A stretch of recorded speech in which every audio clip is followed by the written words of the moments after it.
Hamna kunywa pombe, haimteremshi mtu kiwango. Labda wanawake ndio kidogo uwezo wako wa mpira unaweza kuwa unaishi kutokana na wanawake. Yes, Rugo n'umugabo ana mke? Niko na mke. Alafu wewe una mke, alafu unasema kwamba wachezaji wanapokuwa na wanawake sana inakuwa sio vibaya, lakini mtu akiwa na mke wake mmoja ni sawa. Ndio, hiyo ni sawa. Hello guys, wapenzi watazamaji, mnafuatilia vipindi kupitia Ami Show TV. Tunaimani kwamba mpo fresh, mpo vizuri kabisa. Ndio si presenter on the mic kama mnavyoniona. Niwakumbusheni kwanza, nyinyi hamjaweza kufanya subscribe, jaribu kuifanya, na usisahau kufanya share kwa watu ili waweze kupata kitu kikali ambacho utakuwa umekiona, na usisahau kufanya like ama dislike, pia comment kwa kile ambacho utakuwa umekiona. Ndio si presenter nimejaribu kufika kwenye uwanja wa Ifi Nyakabiga kumtafuta mchezaji ambaye ameweza kufanya kitu kizuri kwenye mpira wa miguu hapa nchini Burundi, na ana palmarès kubwa, yani historia kubwa ambayo imeshaifanya kwenye mpira wa miguu hapa nchini Burundi. Ni Rugo n'umugabo Stefan. Acha pia tumsogelee na pengine kuweza kufahamu mengi sana kupitia career yake ya mpira wa miguu alivyojaribu kucheza hapa nchini Burundi. Yes, vipi bro? Poa man. Salama. Fresh tu. Alafu mwaka mpya mpaka sasa. Nashukuru mwaka wako pia. Tumejaribu kutaka kwenye uwanja ukijaribu kujiandaa ili uweze kufanya mazoezi. Tumefanya makosa au tumefanya vizuri labda? Sio makosa sana, ni vizuri juu kila mtu anapenda kunijua na kila mtu anapenda nione kidogo. Alafu ni wengi wanakufahamu uliweza kufanya vitu vikubwa sana kwenye mpira wa miguu hapa nchini Burundi, na uliweza kuisaidia timu ya taifa Intamba mu Rugamba ukiondoka hapa nchini kama nchini Afrika Kusini pale mwaka 2014 kwenye zile mechi za CHAN. Mpaka sasa hebu wale watu ambao hawafahamu ulianza vipi kwenye mpira wa michezo, japokuwa wanakufahamu kwa jina lako likubwa, wakitaka kufahamu ulianza vipi hadi kufikia kwenye jina likubwa, ulianzaje? Ndio. Kitu chenye nilianza katika kazi yangu ya mpira wa miguu, nilianza mpira niko katika timu ya Aigle Noir Makamba. Ilikuwa mwaka 1900 una tweet na nefu hivi mbele ya kuja hapa Bujumbura. Nikujaga Bujumbura nikafika katika timu ya Lydia Ridike Academic. Na nikakawia kidogo miaka 6 mu Lydia Ridike, nikatokaga hapo ndio nikawa selection yangu ya kwanza kwenda kucheza CHAN 2014 nafikiri. Ndio selection yangu ya kwanza mgipe national juu ya kwenda kucheza CHAN South Africa. Mpaka sasa Rugo n'umugabo Stefano career yake ni kwa sasa unaicheza timu ya Atletico Academy. Yani timu ulizozichezea hapa nchini Burundi ni timu 3. Ni Aigle Noir the Fighters, ndese na ikiwa na timu ambayo inatambuliwa kwa jina la Lydia Ridike, alafu na Atletico. Hakuna zingine timu. Pako zingine timu mbili nishacheza ndani pamoja na Vitalo na Interstar. Ndio. Yes, ni Vitalo na Interstars. Ni Vitalo ulichezea ukitoka Lydia Ridike ukaja kwa Vitalo na baadaye ukaenda kwenye timu ya Interstars. Alafu pia tukienda kwa timu ya Interstars, kuna ulichezea mwaka mmoja, ilikuwa ni mwaka 2018 kufikia 2019 ukacheza kwa daraja la pili. Watu wakaongelea kwamba una contract ya miaka miwili na ikipanda utakuja kuchezea mwaka 2019 hadi 20 hadi mwaka 2020 kwa daraja la kwanza, ila hatukukuona kwa daraja la kwanza. Ulikaa muda mrefu kama mwaka na nusu au hujaonekana kwenye Premier League, ilikuwa ni nini? Ndio, nilifanya mwaka na nusu sichezi juu mkataba wangu wa Interstar ulikuwa ni wa mwaka mmoja kupandisha kwanza timu. Hapo timu ikishapanda ndio tuuje tuongeza kuhusu miaka mingine ya kufuata ambayo na basha kuchezea. Wakati sasa tuliposhindwana kuhusu kitu kama usajili, recruitment, nikaamua kuviacha juu pako vitu fulani venye tulisikilizana nao wa kunitimizia. Ndio maana nikaachana navyo, nikawa nimetoka kidogo nikajielekezea Kongo. Wachezaji wengi wanapokuwa wanamaliza kutoka kwenye timu fulani na pengine kukaa nyumbani pasi na kuona timu, huaga mara nyingi wanaonekana na timu nyingi zikiwatafuta na kuwa zinawashawishi ili na kuwaomba waje kuzichezea. Toka ulipotoka kwenye timu ya Interstars, hakuna timu zingine ambazo hapa nchini Burundi ziliweza kuomba ili waweze kusaidia kwenye timu ya yani timu moja wapo hapa kwenye Premier League? Zilikuwa kama vile Muzinga ilinombaga niwasaidie, na Interstar tena pia na wao linombaga tena niwasaidie, lakini nilikuwa bado sijawaitikia, niliwakatalia. Nilikuwa sema kama bado sijapata yaji kwa vitu nilikuwa niko yemu na vifanya. Yes, ulipokuwa Kongo ulikuwa ukicheza au ilikuwaje? Nilikuwa nacheza Kongo mtimu moja inaitwa Muungano. Yani Kongo ilikuwa ni contract ya miaka mingapi? Ilikuwa ni contract ya mwaka mmoja tu. Yes, mwaka 2014 Rugo n'umugabo alionekana kwa selection ya kwanza, yani kuitwa kwa mara ya kwanza kwenye timu ya taifa na ukaondoka nchini hadi Afrika Kusini. Mechi ambazo zilichezwa kama kundi ambalo mlikuwemo kama Intamba mu Rugamba, ilikuwa ni kundi lilichezeka yani mkoani Polokwani.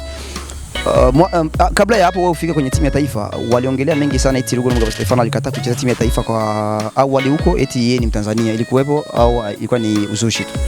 Ilikuwa ni kweli, wenye waliongea ilikuwa ni kweli juu mie siko Murundi wa asili, nachangiwa yani siko sample sa Murundi, maana kote moja niko Mtanzania na kote moja niko Murundi. Yes, kwa watu walikuwa wanasikia kitu cha hivyo lakini walikuwa hawatambui ni kote moja kwa Mtanzania, yani kwa upande mmoja Mtanzania, upande mwingine Mrundi. Ilikuwa ni upande gani, kwa mama, kwa baba au ni kwa aje? Kwa mama ndio Mtanzania, kote baba ndio Mrundi. Alafu ulikuwa ulichagua kuchezea kwa upande wa mama au vipi? Yeah. Alafu kwa upande mwingine mwaka 2016 ni walicheza timu ya taifa Inama Murugamba na timu ya Senegal kwa kutafuta tiketi ya kuelekea kwenye kombe la CAN lililocheza mwaka 2017. Kama sijasahau, Rugo Numba Stefano alielekea Senegal na kucheza mechi ya Senegal na Burundi.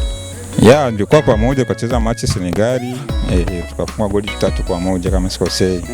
Lakini katika marudio sikukuaga. Unahisi ni kwa nini hukuonekana kwenye mechi ya marudio na mechi ya kwanza ulikuwa uwanjani kama mchezaji aliyoanza kwa wachezaji 11? Mechi ya kwanza ya Senegal Dakar tulikuwa wachezaji waroko nafika 13 hivi. Na ambao tulianza katika lista 11 walikuwa ni wapro ni wawili. Sasa katika mechi ya marudiano wakasema kama sio waroko tustahili kucheza ya mechi ya marudiano, ilikuwa ni mechi yenyewe kuna capable fulani hivi, ilikuwa na nguvu fulani, wakasibidi watotoe sio waroko watakuwa na wachia wapro. Ndio maana sio waroko tukapata tena chance ya kucheza mechi ya retour. Baada hapo Rugo Numba Stefano alikuwa hajarudi tena kuonekana kwenye timu ya taifa au si? Ndio, ni kweli. Unahisi ni kwa nini? Hapo siwezi kujua ilikuwa ni kwa nini. Au ni kwa sababu Rugo Numba Stefano wakiongelea kwa performance inaonekana labda ameshuka kiwango kwa watu wakiongelea vile labda. Binawezekana yote. Ndio. Kwa sasa umefanya comeback ya kurudi kwenye Premier League na ukaja kwa duru ya marudio, ukaja kwenye timu ya Atletico, ni timu ambayo kwanza ina nafasi ya kule chini na pengine kuonekana kwenye mstari mwekundu labda washuke daraja, lakini ulikubali kwenda kuichezea. Kabla ya kwenda kwa Atletico kwa msimu huu hakuna timu ambazo labda uliongea nazo? Kabla ya kuja mwa Atletico pako timu zenyewe zilikuwa nataka nende nizichezee, ikiwa pamoja na Bumamuru hata na Abuja City. Ilikuwa nishaanza kuzungumza baadhi ya wachezaji wao fulani walikuwa wananisogelea juu kama nitaenda kuwasaidia mwaifa zile tu. Lakini ukaichezea timu ya Atletico, kipi ambacho kilisababisha na kukupa motivation na kushawishi wewe mpaka kuchezea Atletico Academy ambayo iko nafasi mbaya, alafu ukakataa kwa zile zingine ambazo labda zimekutafuta? Kitu kikubwa chenye kilituma mpaka mimi nakuja hapa mwa Atletico ni kauli kwanza ya kocha ambaye mwenyewe alinileta hapa, ni kocha wangu Maire. Yeye ndio mwenyewe alinitafuta akaniambia tuje tusaidizane kazi hapa mwa Atletico, tuone kama timu tunaweza tukaipiganisha kabakia Premier Division isishuke. Yeah. Mpaka sasa ulikuja kwenye mechi za marudio kwenye timu ya Atletico. Je, kwanza kwa matumaini yako kama mchezaji ambaye aliweza kufanya mambo makubwa hapa nchini Burundi, unaona kwamba kile kitu ambacho kimekuleta kwenye Atletico kitawezekana, au labda ukitizama kwa mechi ambazo umeshazicheza? Ndio, matumaini yangu chenye kilinileta hapa na vile vitawezekana juu mbele yote kwanza ni kumshukuru Mungu na kukabiliana na yote ambayo yalipitikana kwanza katika kazi hii. Lakini matumaini yangu yapo na niko na imani kama timu itabakia Premier Division. Ndio. Hebu mfano mmoja unakuja kama swali, ukipita mtaani hivyo unasikia watu wanaongelea na kucritic sana eti Atletico walileta wachezaji wa upande wa nyuma, lakini sio ndio sehemu ambayo walikuwa wakipata tatizo sana wakiwa uwanjani. Wakaleta Rugo eti sio kitu kikubwa ambacho watakuja kuwasaidia, labda wangeleta wachezaji wa upande wa mbele au upande wa kati. Wewe unasema nini kwa upande wa jina lake? Mie kikote yangu kiupande wangu mimi naweza kusema kama vile kocha ndio maamuzi wa yote. Juu kocha mara mingi ndio anaangalia ni katika timu yangu wapi ninapotajika kutia nguvu fulani, wala chenye kinakosekana inabidi nikifanyie kote gani. Sasa kocha yeye ndio mwenyewe alinileta hapa, maana aliona kwenye pako tatizo katika hii timu. Ndio maana akaanzia nyuma. Juu mbele ya kujenga nyumba inabidi uanze kwanza msingi ndio uende juu. Hapana kuanzia juu uende chini, havitawezekana. Yes, mchango wako kwa mechi ambazo mmeshazicheza ni mechi ambazo ni 3. Mpaka hivi umeona mchango ukoje kwa kiwango chako kikoje? Labda ukilinganisha na kile ambacho ulikuwa nacho kwa siku za nyuma huko ulikuwa ukicheza kwa Lydia Lidike, labda na Vitalo, ukiweka na timu za Interstars, kiwango unakionaje? Kiwango changu sio kibaya sana na wala sio kizuri sana. Juu wakati nilikuwa nyuma na jinsi niko hapa pako tofauti. Juu nyuma kidogo nilikuwa niko na performance nzuri paraporo ya hapa. Juu niko na muda mrefu kwenye nilikuwa sichezaji, lakini hapa najitahidi, naona kama vile na hapo vinawezekana. Kikubwa ni bidii tu. Yes, Rugo Numba Stefano ni mchezaji ambaye umeshaweza kufanya kitu kikubwa hapa nchini Burundi. Jina lako ni jina likubwa sana, watu wengi wanakufahamu. Ukisikia jina Rugo wanajua ni mtu fulani. Mpaka sasa kuna wachezaji ambao wamechagaweza kujiita kama jina, wakiwa ni wachezaji ambao wanacheza Premier League, lakini wakijiita eti na mimi naitwa Rugo kutokana na vile ambavyo wanaona akiitwa jina lako umeshafanya kitu kikubwa, naye atakuwa ni mtu mzima ameshafanya kitu kikali. Mpaka sasa unaona changamoto zipi ambazo umeshaweza kukutana nazo toka ulianza mpira mpaka sasa unavyofikia kwa miaka yako? Changamoto ni nyingi, nishakutana nazo sehemu tofauti, ikiwa ndani ya nchi pamoja na nje ya nchi. Changamoto ni nyingi sana yani. Changamoto unavyosikia eti ni nyingi, lakini hawajaelewa ni nini, jamaa amekutwa na nini mpaka aliendelea kufika kwa sasa, kwa sababu unafahamu kuna mtu akiingia kwenye msafara au kuendea na safari zake huwa anakuta na vitu ambavyo vitamkata moyo, unajifikiria mpaka kuacha kitu, unajifikiria tena labda uendelee, unakuwa unajifikiria mambo mengi sana. Ili kuwaje kwa Ruge? Kwanza mwanzoni palikuwa sasa vile pako watu fulani wanakukatishaga tamaa kutokana na vitu vyenyewe unafanya eko. Kuna wengine wanasemaga huyu yuko njia ya hivi, achana na hiki, fanya hiki. Yani changamoto fulani za kutuma mtu arudie nyuma asipate kile kitu chenye anatarajia kukifanya. Na pako warafiki wengine wa jamaa wanakuambia hichi kitu chako ni kizuri, mimi nakuombea Mungu uendelee wala upiganishe kutokana na hii kazi yako ambayo huko ndani unaifanya. Yes, ni kitu gani ambacho kikubwa umeshakutana nacho wewe kama Ruge Nungabo Stefano kikao kimekushawishi wewe kutokuacha mpira hadi ukajifikia kwamba mimi mwisho na mwisho nitaendelea tu na mpira? Kitu kikubwa ambacho mimi kitu kikubwa ambacho kilikutana yani kinatuma mpaka mimi niendelee kucheza mpira. Juu kwanza mpira naupenda.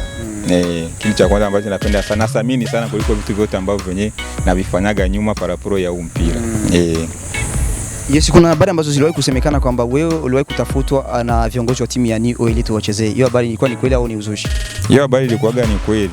Ilikuwa ni kweli. Afrika waje. Ilikuwa ni kweli, lakini kana nikazungumza na ule president, lakini nyuma ya pale hatukuelewana. Nafikiri kama tulishindwana kwa maslahi. Ndio. Yes, kwa sasa tujaribu labda kujifikiria kwamba Ruge Nungabo Stefano baada ya msimu huu kwa hizo mechi za marudio ataendelea na Atletico au labda contract ikiisha atakuwa amejifikiria kwenda pangine? Nafikiri contract itakapoisha mtu ajuage ya mbele, lakini sijajua kwa nini nitaelekea. Kikubwa ni kumaliza kwanza contract yangu na hii timu, alafu vingine vitajiri hapo baadaye. Ndio. Ila kwa upande wako wewe una target ipi? Kwa upande wangu mimi target yangu labda nikipata nyingine timu nzuri tofauti na hii. Na tofauti na hapa Burundi naweza nikaenda. Ila kama ni hapa Burundi naona sitatoka tatu nibaki hapa. Juu timu zote za hapa ni mamoja, zinazidiana tu vitu fulani. Hebu kwa watu wakitaka kufahamu, imeshaga kutokea Ruge Nungabo Stefano kaweza kutafuta na timu za nje ya nchi kinyume na Kongo? Zipo kabisa. Pako hata Tanzania palikuwa timu mbili ningeendaga, lakini vitu havikulisile, na Rwanda tena pia mambo ya kulisile, ndio baki tengaliki na subira napiganisha nione kitakavyokuwa. Yes, kwa sasa mpaka sasa mtu akikuuliza eti mpira wa miguu wa miaka hii miwili mwaka 2019 kufikia 2020 na mpaka sasa kwa mwaka 2021 unaonaje mpira wa Burundi ukitazama kwa sasa umerudi, ukitazama kiwango cha mpira na kipindi ambacho ulikuwa kionekana kama nyota kwenye defender, nafasi ya madefender kwa timu ya yani nafasi ya Mangome wa timu ya Lydia Lidike, kwa sasa unaonaje? Kwa sasa naona kama mpira kidogo wa Burundi uko capable, yani uliongezeka japokuwa maslahi sio sana, lakini mpira umeongezeka tofauti na nyuma. Nyuma kwanza wachezaji walikuwa ni wengi na ni wazuri na watu wenye kidogo wako na umri fulani wa kucheza, tofauti na hii miaka mbili yenyewe tu huko ndani. Juu unaona kama vile wachezaji ni wangaliki na lika ndogo sana. Lakini mpira ni mzuri na unacheza vizuri. Unawashauri nini wale wachezaji wadogo ambao wanakuja sasa kwenye Premier League ndio wanaanza career zao? Wewe ukiwashinda miaka mingi na experience, unawashauri nini kwa sasa? Mimi nawashauri waitike kuja kucheza. Juu si ndio tunaelekea kuzeeka wala kuacha mpira. Hata bakia miaka yote tunacheza. Waje wamejiandaa na waje na akili ya kuja kucheza mpira. Hapana wasije na vitu vingi mkicho kutaka hiki na hiki. Watakuja kushinda wangalike wadogo sana. Waje na nia moja na wasilewe sifa. Alafu wakilewa sifa unaishi kwamba performance zao zitakuwa zimeshuka chini au vipi? Wakilewa sifa maana yake chenye wanatafuta siwazi kama utakipata tena. Alafu wale ambao unasema kwamba mtu akinywa pombe sana ambaye ni mchezaji anakuwa ameshusha kiwango, na pia akienda kwa wanawake anakuwa ameshusha kiwango, inakuwa ni kweli kwa wachezaji au vipi? Hamna, kunywa pombe haimteremshi mtu kiwango. Labda wanawake ndio kidogo uwezo wako wa mpira unaweza kuwa unaishi kutokana na wanawake. Yes, Ruge Nungabo ana mke? Niko na mke. Alafu wewe una mke, alafu unasema kwamba wachezaji wanapokuwa na wanawake sana inakuwa sio vibaya, lakini mtu akiwa na mke wake mmoja ni sawa. Ndio, hiyo ni sawa. Hajawahi kuonekana kwa zile tabia zingine za wanawake Ruge Nungabo Stefano au vipi? Hamna. Alafu tukushukuru na pia tumeona muda wa mazoezi umeanza, labda umeenea, tukupe muda uweze kuingia kwenye mazoezi. Nashukuru sana na mimi kuona ulikuja hapa ndugu yangu. Yes, alikuwa ni Rugo Numugabo Stefano, ni mchezaji ambaye aliweza kufanya kitu kikubwa hapa nchini Burundi, akianza kwenye klabu alichezea Aigle the Fighters akiwa na timu ya Lydia Lidike na timu ya Vital na Interstars. Ni Rossi presenter on the mic ni Ami Show TV ambayo unaitazama mpaka sasa. Nikukumbushe kwamba unaweza kufanya subscribe, jaribu kuifanya na usisahau kufanya share kwa wengine ili waweze kupata kitu kikubwa, like ama dislike na comment kwa kile ambacho utakuwa umekiona, alafu pia utakuwa umetisha sana. Basi mimi na wewe tukutane next interview, itakuwa ni kitu cha maana sana.